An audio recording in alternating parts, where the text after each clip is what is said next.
Hello guys, আসসালামু আলাইকুম। কেমন আছেন? আশা করি ভালো আছেন। একটা ভিডিও দেখেন, শুনেন। বাবার বাড়িতে বিয়ের আগে সুখ, বিয়ের পরে না। নিজের মুখে শুনেন। অনেক মেয়েরা মনে করে সুখ মানে বাপের বাড়ি।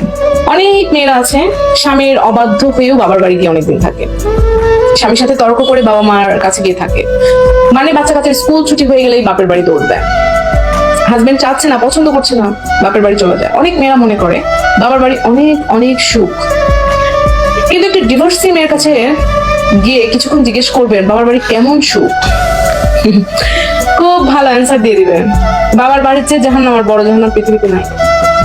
অনেক ডিভোর্সি মেয়ের কথা শুনেছি, তাদের একটাই কথা, আমার সিদ্ধান্ত ভুল ছিল, আরেকটু যদি মানিয়ে নিতাম, আরেকটু যদি ধৈর্য ধরতাম, আরেকটু যদি অপেক্ষা করতাম, আরো 2টা বছর যদি সংসার করতাম, তাহলে আমার এই সংসারটা টিকে যেত, আমার এই ভুলটা থাকতো না, আমি অন্যের কথা শুনে এই কাজটি করেছিলাম, আমি অন্যের দ্বারা প্রভাবিত হয়ে এই কাজটি করেছিলাম। এরকম কথাই তারা শোনা যায়। এবং বিশেষ করে ডিভোর্সি মেয়েদের কাছে একটা জিনিস জিজ্ঞেস করবেন, বাবার বাড়িতে কেমন সুখ ডিভোর্সের পরে। একটা কথা বলি, প্রাপ্তবয়স্ক মেয়েদের সুখ স্বামীর বাড়িতেই, প্রাপ্তবয়স্ক ছেলেদের সুখ তাদের চাকরিতে, এর কোনো বিকল্প নাই। কারণ একটা চাকরিজীবী ছেলে যখন বেকার হয়ে আবার বাবা মার ঘাড়ে পড়ে, তখন বাবা মা তাকে আর ভালোবাসে না, কারণ এতদিন তার টাকা পয়সা দেখে ফেলেছে, এখন ওই শূন্য ছেলেকে দেখতে ভালো লাগে না।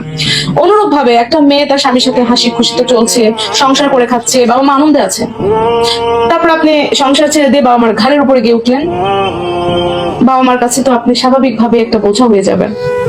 তারপর আপনাকে তারা আর ওই চোখে দেখে না। আপনি বাবা মার ঘরে যখন কিশোরী হিসেবে ছিলেন, তখন ছিলেন আপনি তাদের মেয়ে, কিন্তু আপনি তাদের ছেড়ে গিয়ে একটা সংসার করেছেন, আপনার সংসারটি আপনি রাখতে পারেননি, বাবা মার ঘাড়ে ফেরত এসেছেন, তখন আপনি কিন্তু তাদের কাছে বোঝা।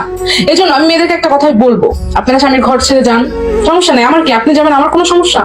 কিন্তু তারপর এতগুলো কথা কেন বলছি, আপনি যাওয়ার আগে ভাবেন। একটা কথা আছে না, ভাবিয়া করিও কাজ, করিয়া ভাবিও না। আপনি কারোর পর কথা শুনে স্বামীকে ছেড়ে দিলেন, ডিভোর্স দিয়ে চলে গেলেন, আপনি আপনার সংসার থেকে চলে গেলেন বাবা মার ঘাড়ে।